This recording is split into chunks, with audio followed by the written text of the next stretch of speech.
mengontak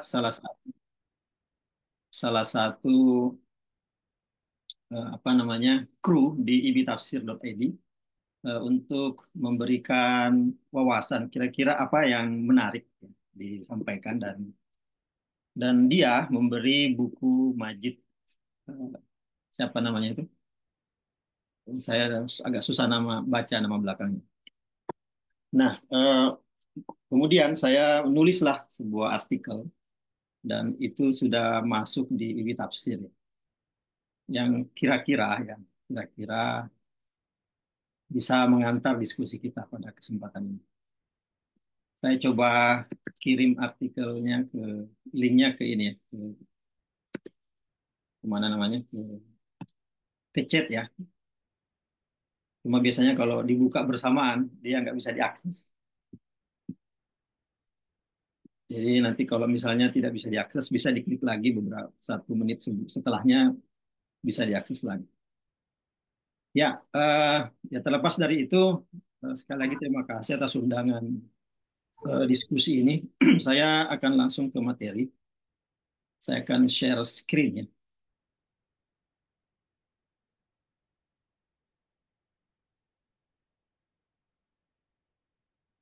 Sudah tampak ya? Ya, Tampak, Prof. judul judulnya sama dengan judul artikel yang ada itu. Jadi kawan-kawan bisa lihat ini, bisa juga membaca artikel yang hadir.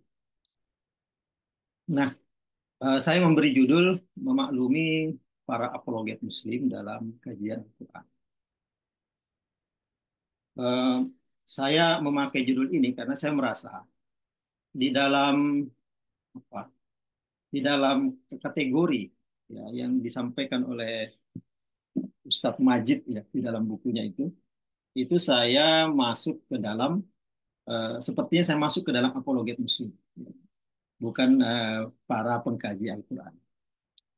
Nah, artikel ini saya buat dalam satu tujuan ya, yaitu saya ingin memaklumi mereka para apologet Muslim di dalam kajian Al-Quran. Saya pikir memaklumi ini dua arah harusnya ya. Tidak hanya pemakluman dari para apologet Muslim, tetapi juga pemakluman dari mereka yang masuk ke dalam kategori kajian Islam. Nah, mengapa pemakluman itu penting? Sering terjadi ketika dua aliran ini berjumpa, kemudian mereka berdebat yang menurut saya perdebatannya menjadi tidak karuan ya, tidak karuan. Kalau disebut perdebatannya tidak produktif, saya pikir produktif karena eh, sering terjadi mereka melahirkan karya eh, yang saya pikir sangat berkualitas dalam rangka mengkritisi lawan debatnya. Tapi yang saya maksud tidak karuan adalah dalam arti sering terjadi mereka tidak menempatkan diri pada tempat yang sesungguhnya. Karena dalam beberapa hal antara kategori apologet eh, apologetik Islam atau apologetik Al-Quran itu dengan kajian Islam atau kajian Al-Quran mereka sungguhnya tidak bisa disatukan. Sementara ini saya berkesimpulan begitu. Mungkin nanti ada apa namanya perkembangan berikut bisa saja ada upaya-upaya untuk menyatukan kedua wilayah itu. Nah, untuk membahas ini, saya membagi ada beberapa slide ya, dan kita akan lihat ya. Pertama tentang asal mula kategori kajian Al-Quran dan apologetik. Nah, asal mula kategori ini karena ya tadi buku tadi yang diberikan oleh kolega saya di bitafsir.id dan kemudian sesungguhnya dia sudah pernah menjelaskan tentang buku ini tapi saya belum lihat bukunya secara langsung. Setelah bukunya dikirim ke saya baru saya lihat buku itu. Nah, istilah ini disebutkan oleh Majid dan Esgar dalam bukunya Studi Al-Quran pada akademisi Muslim. Nah, kategori itu hadir setelah penelitian dan Esgar itu diarahkan kepada studi Islam atau bisa juga kita ganti kata Islami dengan Al-Quran, dan dia menemukan bahwa ternyata studi Islam dan studi Al-Quran itu tidak seragam. Nah, tidak seragam itu artinya dia menemukan ada dua kategori yang yang mewarnai bagaimana perkembangan studi terhadap Islam, terhadap Al-Quran dalam hal ini itu berkembang hingga saat ini. Nah, dua kategori yang dia sampaikan itu adalah dia namakan apologetik Al-Quran, dan ini secara umum bersemi di belahan dunia Islam. Dan juga ada yang disebut kajian Al-Quran yang secara umum bersemi di dunia Barat. Saya sebut secara umum karena tetap saja ada kemungkinan irisan-irisan antara keduanya. Misalnya, tidak menutup kemungkinan ada kaum apologetik yang hadir di Barat juga ada. Atau kemudian kaum kajian Al-Quran yang hadir di dunia Islam juga selalu ada kemungkinan-kemungkinan seperti itu. Tapi mungkin ini hanya pembagian secara umum saja bahwa apologetik Islam itu bersemi di belahan dunia yang disebut sekarang dengan dunia Islam. Kemudian kajian Islam itu bersemi di belahan dunia yang ini disebut dengan dunia Barat. Mungkin dalam hal ini Eropa Barat atau dan juga Amerika. Nah, apa yang dimaksud dengan kajian Al-Quran? Nah, Daniel Gar di dalam bukunya itu menyebutkan bahwa eh, apa yang disebut dengan kajian Al-Quran itu tumbuh pada pertengahan abad ke-18 yang bersamaan dengan awal tumbuhnya modernitas. Nah, kita semua tahu bagaimana cerita tentang modernitas itu hadir. Nah, eh, ketika modernitas itu berkembang dan salah satu perkembangannya adalah mereka mengembangkan kajian studi yang menjadikan timur sebagai objeknya. Nah, maka ada gerakan yang disebut orientalisme dan pelakunya adalah para orientalis dan mereka memang menjadikan timur sebagai objek kajiannya. Nah, di antara timur itu ya Al-Quran bagian dari timur termasuk bahasa Arab, budaya timur dan seterusnya. Nah, entah kebetulan atau entah tidak, itu terjadinya itu bersamaan dengan terjadinya kolonialisme dan imperialisme di banyak eh, wilayah, dan juga entah kebetulan atau tidak, wilayah itu adalah wilayah-wilayah yang berpenduduk mayoritas Muslim. Jadi pembelahan timur barat, Islam dan Barat menjadi terlihat mulai terlihat di situ. Nah, itu secara sejarah ya. Nah, dari sudut epistemologis ya, eh, karena dia adalah kajian, maka tentu saja sebuah kajian pasti membawa rasa penasaran-penasaran tertentu atau membawa pertanyaan-pertanyaan tertentu yang hendak mereka cari jawabannya di tempat-tempat atau di objek-objek yang mereka sedang kaji. Nah, di antara pertanyaan itu yang dicatat oleh Daniel Segar itu misalnya, apa yang dapat dikatakan oleh teks Al-Quran tentang orang yang membawanya? Dalam hal ini Rasulullah Muhammad SAW.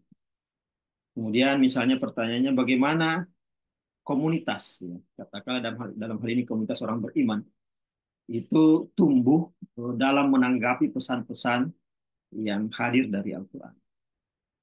Atau pertanyaan seperti ini, bagaimana sejarah periode paling awal dari kehidupan komunitas itu, komunitas Islam paling awal itu seperti apa? Dan itu dikaji dalam interaksi mereka dengan Al-Quran. Oke. Kalau kita perhatikan pertanyaan-pertanyaan yang diajukan oleh mereka, yang dalam hal ini disebut kaum orientalis, maka kita sesungguhnya tidak begitu mengenal pertanyaan-pertanyaan yang persis seperti itu, atau kalaupun ada, itu tidak terlalu menjadi kajian utama. Nanti kita lihat kenapa itu tidak menjadi kajian utama. Kemudian Danes kemudian beri contoh. Sesungguhnya ada beberapa contoh di sana. Ini salah satu contoh yang seorang yang cukup terkenal di dalam kajian Islam dan di dunia orientalisme adalah Ignaz Goldziher. Nah, salah satu kajiannya adalah eh, apa namanya bertanya tentang bagaimana saling ketergantungan atau dialektika antara komunitas Muslim dengan kitab sucinya sepanjang sejarah. Atau bagaimana kitab suci itu sendiri berdialektika dengan Nabi Muhammad SAW. Eh, Jelas apa namanya sekali lagi pertanyaan-pertanyaan ini itu mirip dengan pertanyaan tadi yang sebelumnya saya sebutkan dan sekali lagi juga eh, jarang kita temukan pertanyaan-pertanyaan ini di dunia Islam karena di dunia Islam pertanyaan yang yang utama adalah apa yang dimaksud Al-Quran dengan pernyataannya itu atau bagaimana kehidupan kita ini diselaraskan dengan Al-Quran.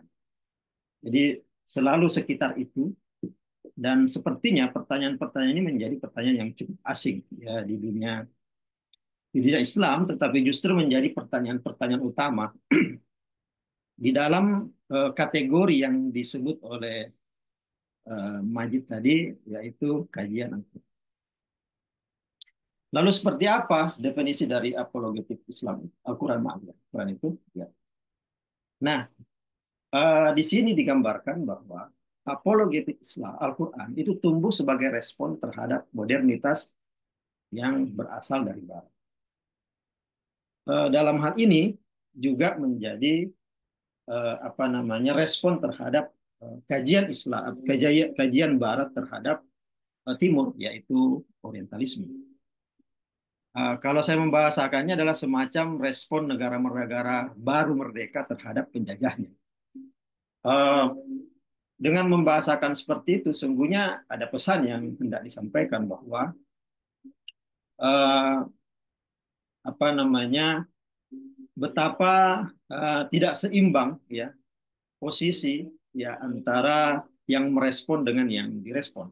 Satunya adalah negara yang wilayah-wilayah mungkin belum negara waktu itu, yang kemudian merdeka menjadi negara yang wilayahnya selama ini menjadi jajahan eh, apa namanya orang-orang yang kemudian belakangan disebut membawa apa yang dikategorikan sebagai kajian Islam.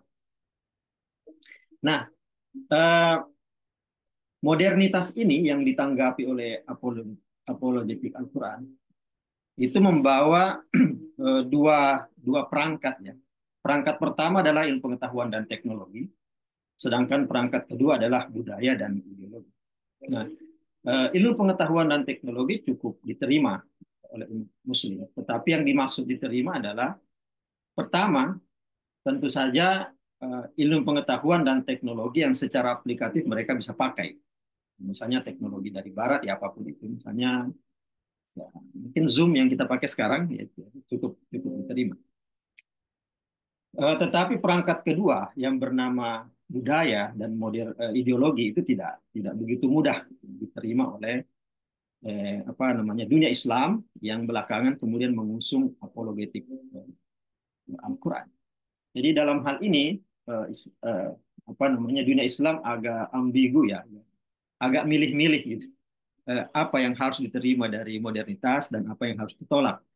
Tapi nanti kita juga lihat kenapa sikap yang seperti itu kemudian muncul. Ya. Oke, terus contoh seperti apa apologet Al-Quran itu? Contoh apologet Al-Quran yang dalam hal ini menerima modernisme dalam bentuk ilmu pengetahuan dan teknologi, tetapi menolak dalam bentuk budaya dan ideologi adalah penerimaan, ini buktinya ya, secara luas karya Maurice Bucaille ya. So, tentu saya kira kawan-kawan semua tahu, saya sejak sejak SD sudah pegang buku, walaupun tidak tahu isinya apa, karena begitu begitu populer buku ini. Kenapa? Buku ini menggambarkan betapa dikdayanya Al-Quran dan betapa kompatibelnya Al-Quran dengan perkembangan modern. Sebuah atau berita-berita itu cukup menggembirakan bagi apologet Islam, termasuk tentu saja apologet Al-Quran. Hanya saja mungkin di sana ada beberapa catatan yang nanti akan kita sampaikan. Oke, sekarang kita masuk ke catatan untuk kategori kajian Al-Quran. Saya tidak membaca sampai berhabis ya, apalagi berulang-ulang bukunya dan segala. Tetapi saya menangkap kesan yang cukup kuat bahwa kritik beliau kepada apologetik Al-Quran itu cukup kuat ya, dibanding, dan tentu saja ada dukungan yang cukup kuat kepada sebaliknya, yaitu kajian Al-Quran. Tapi sebagai catatan dari saya, jika kajian Al-Quran hendak mengkritisi apologetik Al-Quran, maka satu hal yang perlu disadari adalah bahwa ada perbedaan pandangan tentang posisi ontologis Al-Quran. Baik antara, jadi kajian Al-Quran dan apologetik Al-Quran itu punya pandangan yang berbeda tentang posisi ontologis Al-Quran. Dan mengakibatkan perbedaan operasional untuk memahami Al-Quran. Operasional itu kira-kira ulumul Qurannya berbeda jadinya karena pandangan terhadap posisi ontologis Al-Quran itu berbeda. Jadi bagi apologetik Al-Quran, Al-Quran itu wahyu ilahi, kalamullah dan seterusnya yang sampai kepada saya sebagai Abdul Mu'id misalnya, itu persis sama dengan apa yang dikatakan oleh Tuhan di Lauhul Mahfuz, itu persis sampai saat ini. Jadi posisi ontologisnya seperti itu. Dan karena dia berasal dari luar ruang dan waktu, Tuhan tentu saja berasal dari luar ruang dan waktu, itu kemudian hadir di bumi ya, untuk mengendalikan jalannya ruang dan waktu, atau dalam hal ini disebut dengan mengendalikan jalannya sejarah. Karena itu disiplin keilmuan yang dibangun oleh apologet Al-Quran, ya, apapun itu seperti nahwu, sharaf, bahasa Arab dan seterusnya hingga ulumul Quran, itu dibangun untuk menyingkap maksudnya Al-Quran agar Al-Quran itu kemudian bisa diaplikasikan dalam kehidupan sehari-hari dalam rangka menjalankan kehidupan ini sesuai dengan arahan Al-Quran. Sedangkan bagi kelompok pengkajian Al-Quran tidak demikian, tidak persis seperti itu. Bagi kajian Al-Quran ada dialektika antara Al-Quran dengan realitas sejarah dan juga para pelaku. Jadi Al-Quran itu saling berdialektika dengan sejarah. Jadi ada Al-Quran, kemudian ada kondisi sosial, kemudian ada Al-Quran, kemudian ada kondisi sosial lagi, ada Al-Quran lagi. Jadi terjadi dialektika ya antara teks-teks suci Al-Quran dengan kenyataan masyarakat. Jadi seperti ada saling mempengaruhi, ya, ada saling mempengaruhi dua arah antara teks Al-Quran dengan kenyataan sejarah. Dan itu tadi tentu saja berbeda dari mereka kelompok apologetik Al-Quran yang melihat Al-Quran semata-mata lah yang mengendalikan sejarah. Tidak sebaliknya sejarah mempengaruhi Al-Quran. Nah, pandangan tentang status ontologis Al-Quran yang berbeda ini, konsekuensinya kemudian melahirkan epistemologi yang berbeda untuk memahami Al-Quran. Nah, untuk mewujudkan Al-Quran sebagai penentu sejarah, ya, kaum apologetik Al-Quran itu telah membangun peradabannya dalam bentuk misalnya ulumul Quran dan segala pelengkapnya ya. Ya, yang berisi misalnya asbabun nuzul, nasi mansuh atau apapun itu dan juga dibantu dengan fikih dan seterusnya yang menjadikan apa yang kita sebut sekarang dengan disiplin-disiplin ilmu keislaman yang membentuk peradaban Islam itu semua dibangun untuk menjelaskan maksud Al-Quran atau bagaimana Al-Quran bisa dijadikan sebagai pedoman hidup ya, hudan linnas atau hudan lil muttaqin.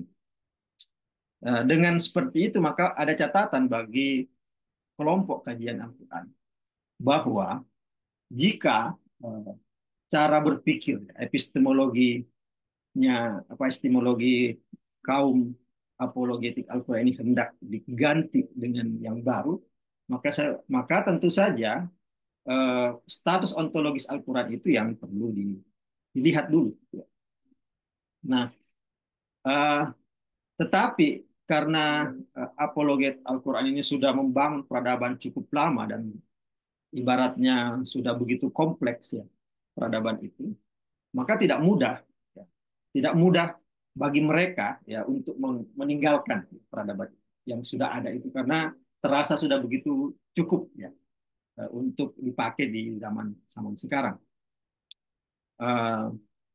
Dan sama susahnya untuk membangun peradaban yang seperti itu untuk menggantikan peradaban yang sudah lama.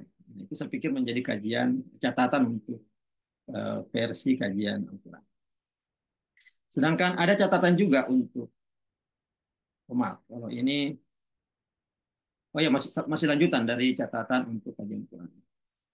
Nah, ada pengandaian bahwa kajian Al-Quran ini bebas dari metafisika. Saya mendapatkan kesan itu dari Danesgar.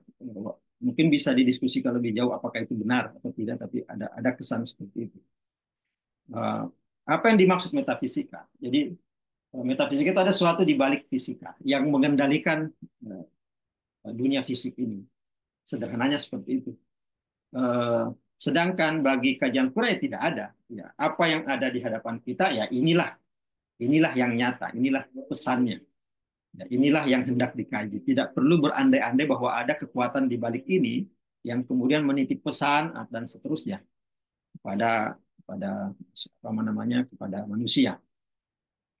Nah, dan itu tentu saja dianggap pengandaian yang ada pada kaum apologetik Al-Quran. Nah, tapi kalau kita lihat ya bahwa kita lihat apakah misalnya kajian Al-Quran terbebas dari metafisika yang mungkin tidak sama, tapi sama-sama berada dalam dunia metafisika, maka kita melihat bahwa induk kajian dari Al-Quran, induk dari kajian Al-Quran adalah positivisme. Dan baik positivisme maupun neopositivisme, ya lingkaran Wina misalnya, ya memang mereka itu mengusung kritik terhadap metafisika.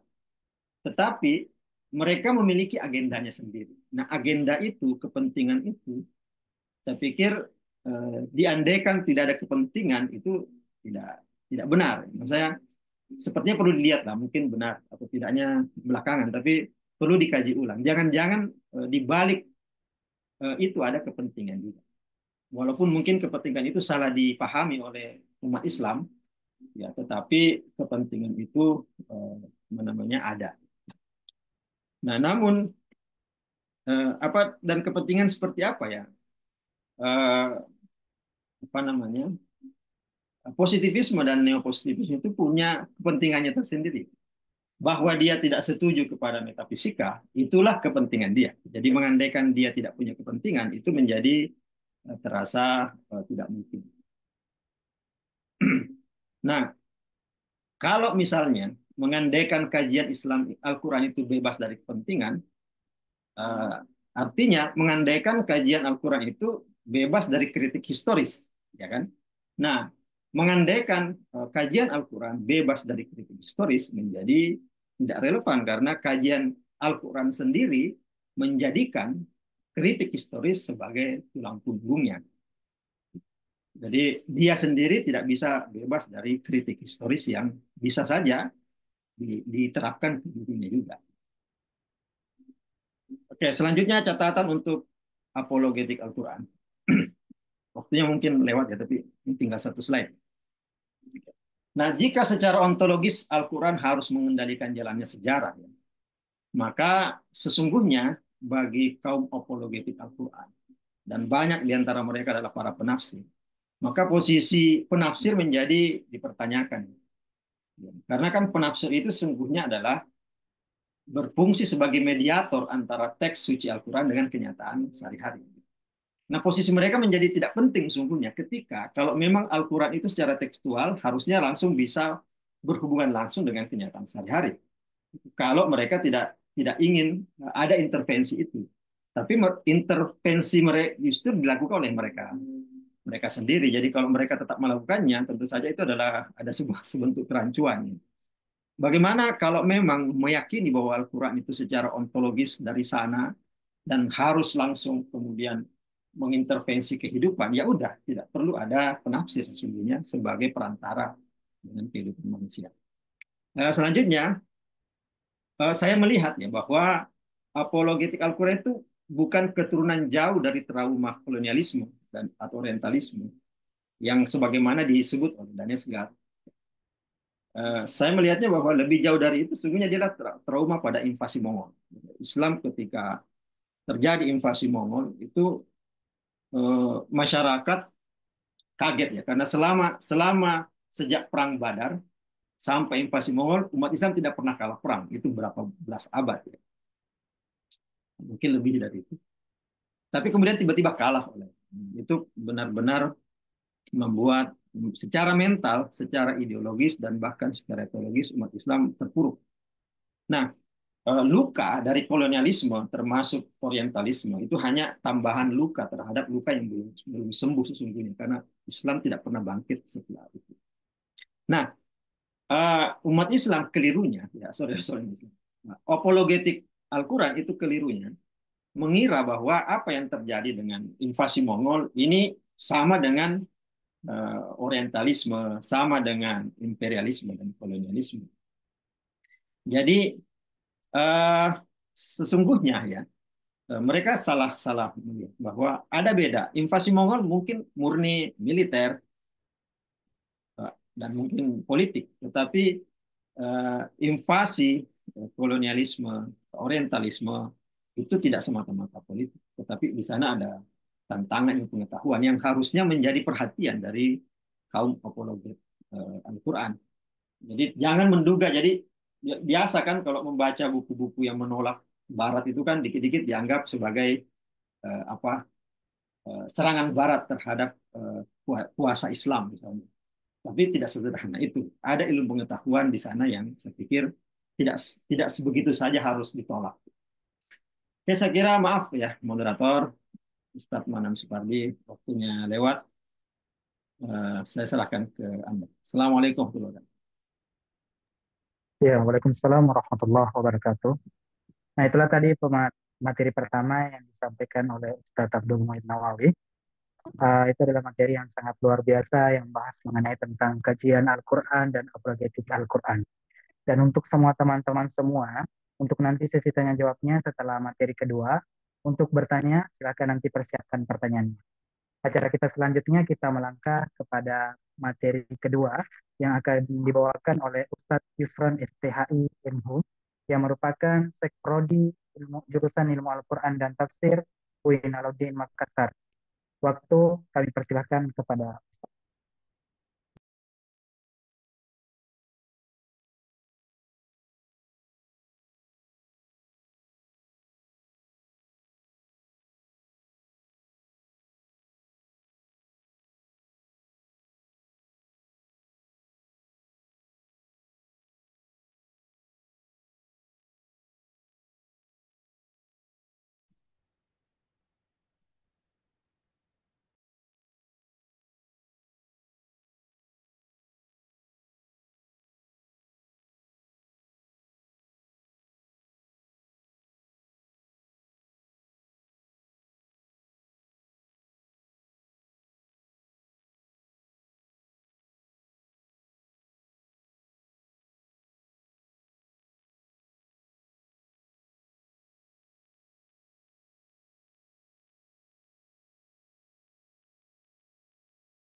Halo, bisa masuk?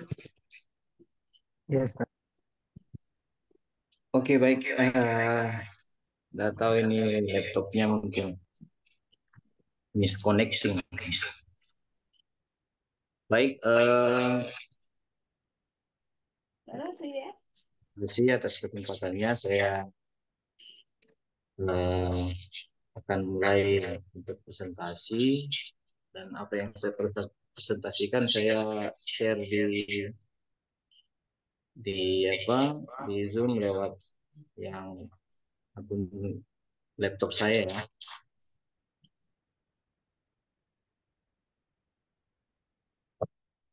Mungkin terlihat ya. Terus,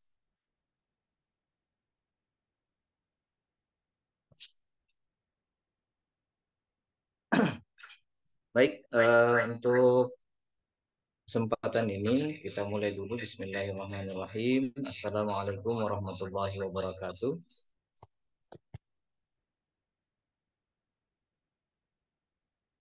Waalaikumsalam warahmatullahi Eh, Terima kasih atas kesempatan yang diberikan kepada kami untuk materi kedua ini ya. Saya di sini ya mengucapkan terima kasih kepada Ustadz eh, Dr. Haji Abdul Muid Nawawi ya yang sudah membersamai adik-adik mahasiswa ya dan peserta seminar malam ini yang mana eh, ya di materi yang kedua ini saya akan mencoba menambahkan materi tentang bagaimana pemikiran tokoh-tokoh dari Barat terhadap Al-Quran yang ya tentu kita sebagai umat Muslim yang ada di Indonesia ini ya yang punya semangat belajar Al-Quran tentu butuh mengapresiasi ya semangat kajian Al-Quran yang berkembang di tanah Eropa. Ya meskipun tadi disampaikan oleh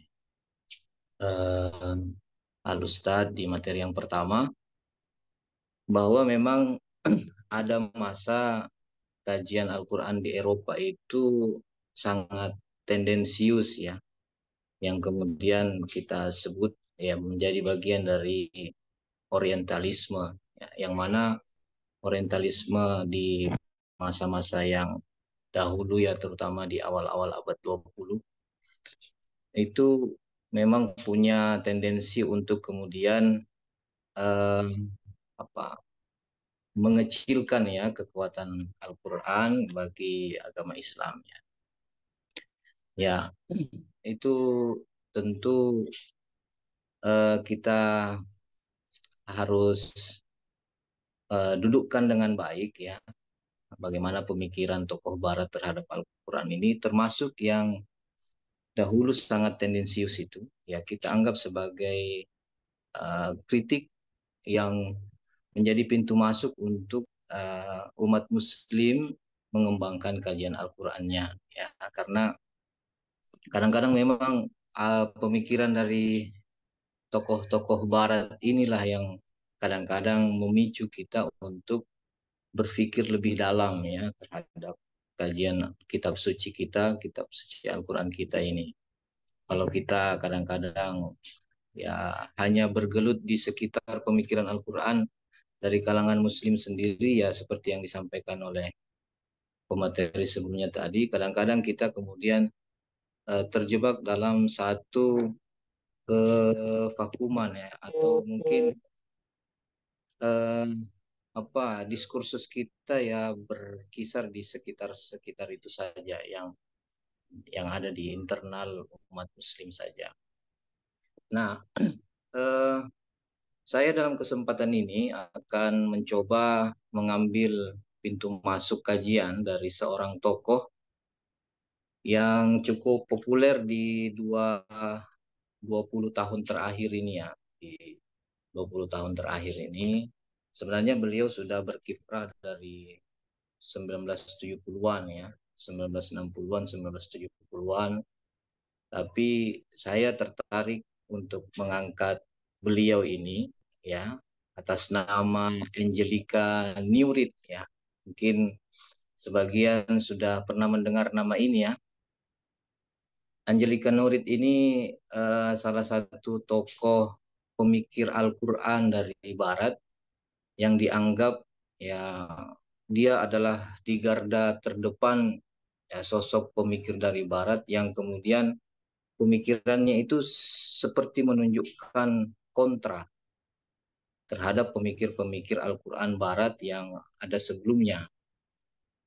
Ya, seperti yang di slide kami nanti ada satu tokoh yang menyebut beliau itu sebagai tokoh pemikir Al-Quran dari Barat yang menjadi garda terdepan untuk membela eksistensi Al-Quran. Dan menariknya karena menawarkan cara pandang baru untuk tafsir Al-Quran di konteks sekarang kita ini. Nah, saya tertarik ini untuk membahas beliau sebenarnya ya. Berawal dari saya ini kebetulan lagi nyusun disertasi yang tema besarnya itu tentang aplikasi penerapan teori Makkiyah dan Madaniyah dalam tafsir Al-Quran ya di dunia Islam. Jadi pemikiran Angelica Nurid ini ada kaitannya nanti. Dan kebetulan ini Angelica Nurid ini salah satu ini adalah salah satu tokoh yang waktu kami S2 dulu beliau ini dibahas menjadi tesis oleh salah satu teman kelas kami yang mungkin banyak di antara teman-teman dosen di Indonesia ini tahu namanya Lin Ifah ya. Lin Ifah yang sekarang lagi di Amerika. Beliau nulis tesis, kebetulan tesisnya itu tentang tawaran pemikiran Angelica Nurid ini dalam pemikiran tafsir Al-Quran. Kebetulan saya punya tesisnya juga dan waktu itu ada sharing sharing pembahasan lah terkait pemikiran tokoh ini. Meskipun sedikit waktu itu ya. Nah, bagaimana kemudian pemikiran Angelica Nurid ini menjadi penting untuk ya minimal kita kenal beliau. Salah satu pemikir tafsir Al-Quran yang terkenal ya. Beliau ini salah satu pemikir yang disebut melawan mazhab yang sangat kuat mengkritik Al-Quran ya. Yang disebut istilahnya salah satu yang digunakan mazhab revisionis ya. Seperti yang dikatakan oleh pemateri pertama bahwa banyak pemikir barat itu ketika mempelajari Al-Quran itu punya orientasi untuk pertama itu mengkritik soal originalitas Al-Quran itu. Ya.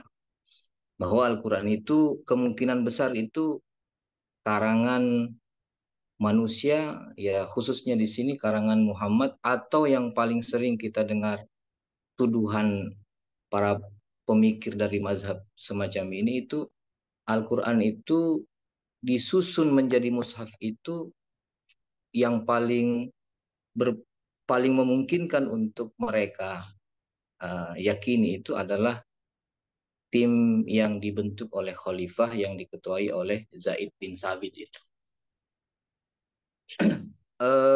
Saya ingin coba sampaikan beberapa argumentasi yang memang sebenarnya kita butuh juga renungkan ya. Memang ada sedikit menggugah semangat keilmuan kita ini untuk menelusurinya lebih dalam. Misalnya ada keyakinan di antara pemikir-pemikir barat ini terkait originalitas Al-Quran. Bagaimana sampai bisa tersusun yang kita anggap tersusun secara tauqifi dari surah Al-Fatihah sampai surah An-Nas, padahal Al-Quran ini turun berangsur-angsur, yang itu turunnya secara acak.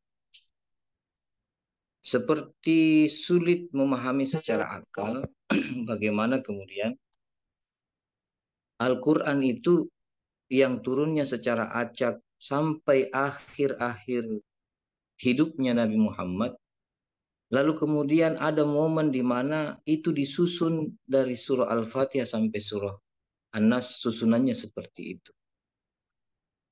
Ada yang kemudian memberi pemikiran bahwa peluang untuk menyusun itu sampai kemudian akhirnya berbentuk mushaf seperti yang kita kenal sekarang itu sesuatu yang sulit diterima oleh akal mereka.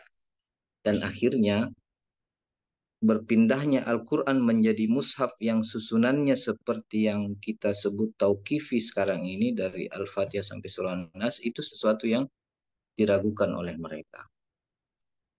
Nah, dianggaplah bahwa Al-Quran itu susunannya itu sesuatu yang tidak historis, ya. Sesuatu yang sepertinya tidak masuk akal. Maka tertuduhlah kalau bukan Nabi Muhammad yang mengarangnya, maka yang menyusunnya itu kemungkinan besar tidak terjadi di masa Nabi Muhammad. Persis seperti kitab-kitab hadis. Ya, itu hal yang salah satu contoh bagaimana Al-Quran diserang dari sisi orisinalitasnya. Nah, Angelika Niurit ini hadir, ya, salah satunya ingin memperkuat bahwa Al-Quran itu memang wahyu dari Allah Subhanahu wa taala, bukan karangan Nabi Muhammad, dan itu sesungguhnya memang betul-betul adalah sesuatu yang datang kepada Nabi Muhammad secara berangsur-angsur, tidak bisa dipungkiri. Yang kemudian Al-Quran itu disebut oleh Angelika Niurit ada istilah Al-Quran prakanonisasi. Nah, di sisi ini Angelika Niurit itu tampil untuk mengkritik pemikir Barat sebelumnya untuk mengatakan bahwa ini orisinil ini. Al-Quran ini bukan karangan Nabi Muhammad, tapi dia adalah wahyu Allah yang memang turun kepada Nabi Muhammad, disampaikan kepada sahabat dan menggugah orang-orang di masa itu untuk kemudian memeluk Islam gara-gara hadirnya Al-Quran yang sungguh luar biasa bahasanya ini. Bagi Naurid, dari segi bahasa, Al-Quran ini ketika diturunkan berangsur-angsur, secara historis jika disandingkan dengan teks-teks yang lain yang ada, yang muncul di sekitar tahun ya turunnya Al-Quran sampai Rasulullah meninggal, tidak ada yang kemudian bisa menyamai kehebatan redaksi pemilihan diksi dari Al-Quran itu, sehingga Al-Quran itu tidak terbantahkan bahwa sesuatu yang turun dari sesuatu yang bukan manusia, pasti dari Allah. Nah, Angelika Niurit kemudian mengistilahkan memang ada Al-Quran yang disebut Al-Quran prakanonisasi. Dan ada Al-Quran yang kemudian disebut Al-Quran post-kanonisasi. Nanti Al-Quran yang setelah jadi mushaf inilah yang bagi Niurit, ini yang harus dikritik ketika Al-Quran sudah jadi mushaf. Bagi dia, yang kemudian banyak membuat orang Muslim tidak terima pemikiran Niurit ini karena mengkritik tafsir Al-Quran yang titik berangkatnya dari mushaf Utsmani ini. Saya ingin menjelaskan menurut Angelika Niurit, ini yang menjadi kritiknya ini untuk kita ini. Seharusnya, ini beliau ini serius juga ini menulis tentang Al-Quran ya. Jadi memang kita juga harus menganggap beliau ini bukan kaleng-kaleng. Jadi beliau ini punya kritik memang terhadap tafsir Al-Quran yang kita sebut titik berangkatnya itu dari Al-Quran yang susunannya itu tauqifi. yang kita kenal dengan tafsir Al-Quran yang menggunakan munasabah Al-Quran terutama itu ya. Yang kita ini kan selalu mengatakan bahwa kenapa susunannya Al-Fatihah, baru Al-Baqarah, baru Ali Imran, baru An-Nisa, seterusnya sampai An-Nisa. Itu kita bisa jawab dengan tafsir yang menggunakan munasabah. Nah, bagi Niurid itu sesuatu yang butuh dikritik. Bagi beliau, kesalahan yang banyak terjadi di mufassir Muslim itu gara-gara tafsir Al-Qur'annya itu titik berangkatnya itu dari Al-Quran yang post kanonisasi itu, yang sudah jadi mushaf itu, yang susunannya seperti yang kita terima dari dalam mushaf Utsmani itu.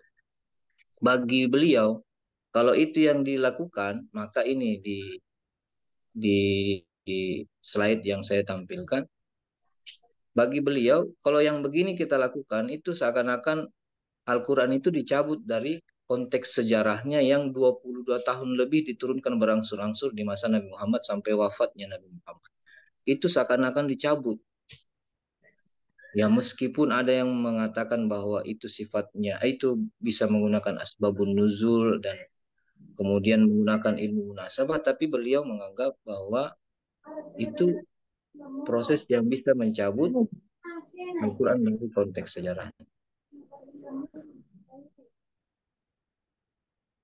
Yang kedua, unit surat yang semula menjadi satuan unit komunikasi itu kemudian menjadi satu teks yang sejajar dengan cara membaca teks yang lain. Itu kritik beliau. Dan yang ketiga, kaburnya karakter Al-Quran yang lahir secara berangsur-angsur. Sederhananya, beliau ingin mengatakan begini, kalau mau, nah ini sebenarnya mirip-mirip dengan beberapa pemikir tafsir Al-Quran yang ingin mengembalikan tafsir Al-Quran itu ke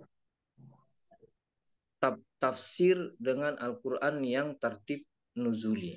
Nah, sebenarnya proyeknya ini ingin mengembalikan ke tafsir Al-Quran yang tertib nuzuli ini. Dan sebenarnya cara berpikir beliau ini itu kalau dalam tulisan yang kami baca dari tulisannya ya,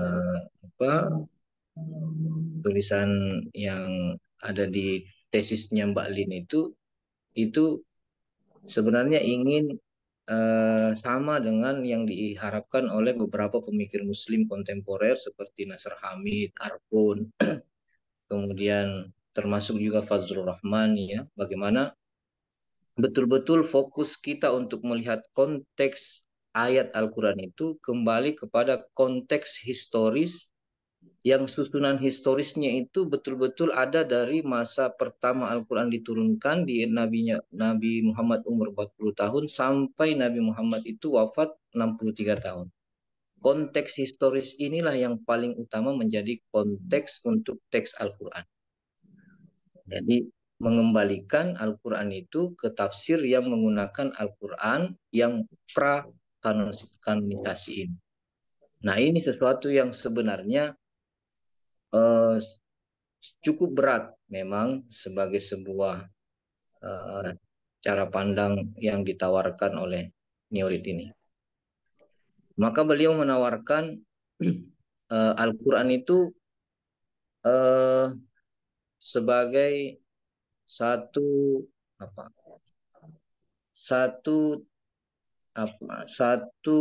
teks yang kita harus imajinasikan sebagai teks yang dikomunikasikan seperti sebuah drama, ya sederhananya begitu ya. Jadi misalnya, jadi memang imajinasinya begini, Bapak Ibu sekalian. Kalau Al-Quran itu diturunkan di masa Mekah, yang kita harus hadirkan pertama dulu bahwa audiensnya itu yang ditemani ngobrol oleh Rasulullah untuk menyampaikan wahyu itu adalah audiens yang belum Islam. Cara berpikirnya untuk digugah itu cara berpikir yang sangat istilahnya sangat mungkin di kepalanya itu masih ada kitab-kitab suci sebelumnya. Dan kemudian wawasannya tentang agama, tentang beragama itu ya seperti warisan atau yang ada di masanya. Nah, ketika Al-Quran ini datang, untuk bisa mengubah cara pandang mereka, ini bahasa Al-Quran ini sesuatu yang seperti sesuatu yang didialogkan oleh Rasulullah, yang itu itulah intinya Al-Quran itu digunakan untuk dimaknai. Misalnya begini, yang mungkin ada tinggal 3 menit ya. Misalnya begini, ketika Rasulullah, maaf, kedengaran suara saya ya? Iya, Ustaz. Dengaran Ah, misalnya begini, ketika ada kalimat misalnya, Iqra bismi rabbikal ladzi khalaq, khalaqal insana min 'alaq, Iqra wa rabbukal akram alladzi 'allama bil qalam. 'Allama bil qalam, 'allama bil qalam ini siapa ini? Mungkin hostnya bisa matikan dulu yang suara, ada suara anak kecil itu. Nah, alam itu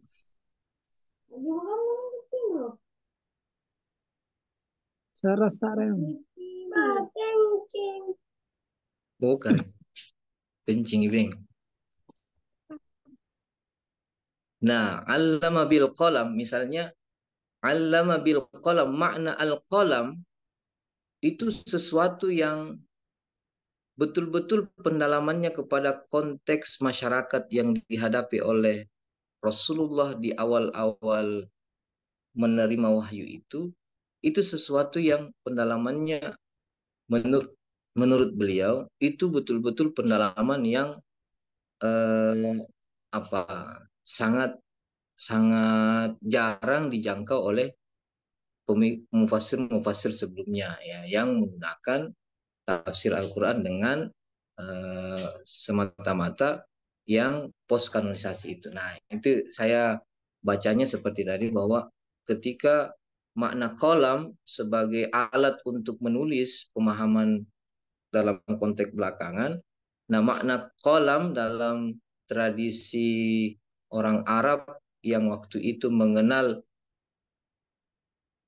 alat tulis untuk menulis itu seperti apa dulu. Nah, beliau ingin ini dikaitkan dengan namanya intertekstualitas, bagaimana Al-Quran ini disandingkan dengan teks-teks kitab suci yang ada di sekitar orang-orang Arab saat itu ya di masa Rasulullah ini pertama kali menerima wahyu, yang mana menurut beliau mau tidak mau ada kaitannya antara teks Al-Quran ini dengan teks kitab suci yang sebelumnya terkait makna tulisan yang terkait eskatologis ini. Karena kalau tidak Al-Quran tidak menggunakan secara tidak ada terkaitan dengan kitab suci sebelumnya, maka mustahil orang-orang Arab bisa menerima konsepsi makna tulisan ini.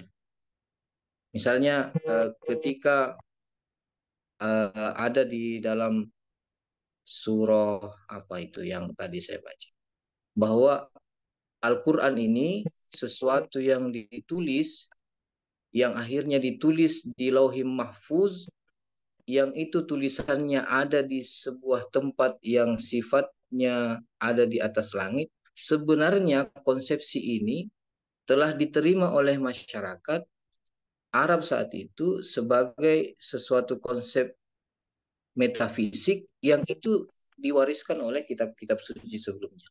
Maka menurut Angelika Neorid, mau tidak mau, Al-Quran ini kalau mau diteliti bagaimana kemudian pemaknaannya, maka beliau menawarkan tawaran intertekstualitas yang secara historis menurut beliau haruslah kita memang ini sering menempatkan Al-Quran ini mau tidak mau bersinggungan dengan teks-teks kitab suci yang ada sebelumnya. Yang kita sering sederhanakan Al-Quran ini sebagai penyempurna kitab-kitab sebelumnya. Padahal kadang-kadang kita tidak mendalami secara mendetail bagaimana Al-Quran ini bersinggungan dengan makna-makna teks yang dihadirkan oleh kitab-kitab sebelumnya. Termasuk menurut beliau, kalau ayat-ayat Makkiyah itu isinya kisah-kisah Nabi, maka singgungan antara kitab suci yang sebelumnya, terutama Perjanjian Lama, yang membicarakan tentang kisah Nabi yang juga hampir mirip sekali, itu bagi Angelica Neorit melawan pemikir-pemikir Barat. Pemikir Barat kan mengatakan, ini Al-Quran ini hanyalah contekan dari kitab-kitab sebelumnya. Kalau Angelica Neorit mengatakan, mau tidak mau Al-Quran memang Oh, akan bersinggungan, tapi ini bukan contekan. Ini satu legitimasi bahwa Al-Quran itu hadir, menghargai konteks pemikiran orang-orang yang ada sebelumnya. Karena kalau Al-Quran datang betul-betul berbeda secara konteks eskatologis dengan kitab-kitab sebelumnya, maka yakinlah Al-Quran ini akan tertolak oleh orang-orang Arab yang ada saat itu. Bayangkan, menurut Angelica Neorit, Al-Quran bisa datang menggugah sampai membuat orang berpindah agama, itu kalau bukan Al-Quran menggunakan basis konteks pemikiran yang terkoneksi dengan kitab sebelumnya, itu sesuatu yang sulit dibayangkan bisa terjadi. Perpindahan Muslim, ya orang-orang yang non Muslim tadi ini bisa berpindah ke agama Islam untuk menggunakan standar kitab suci Al-Quran sebagai sesuatu yang menggugah. Nah, kita kan sering bilang Al-Quran itu begitu hebatnya, begitu indahnya sampai orang terkagum-kagum, membuat orang sampai kemudian masuk Islam gara-gara mendengarnya. Angelica Neorit ingin memberi pintu masuk bahwa yang membuat betul-betul kagum di masa prakanonisasi ini butuh didalami. Ya, seperti apa juga malaikat. Kenapa Jibril harus hadir memperantarai sampainya wahyu kepada Nabi Muhammad? Padahal sebenarnya kan Allah bisa saja langsung kepada Nabi Muhammad, tidak usah ada perantara Jibril. Tapi memang konsepsi tentang kehadiran malaikat, kehadiran dewa yang memperantarai antara yang di langit kepada manusia, itu memang ada sebelumnya, sehingga konsepsi itu ya kemudian dihadirkan di Al-Quran. Padahal sesungguhnya Allah bagi rezeki tanpa malaikat Mikail, Allah bagi wahyu tanpa malaikat Jibril, sesungguhnya bisa saja Allah komunikasi langsung. Tapi kenapa kemudian itu masih digunakan dalam teks-teks kita? Ya karena memang ada yang sifatnya tadi.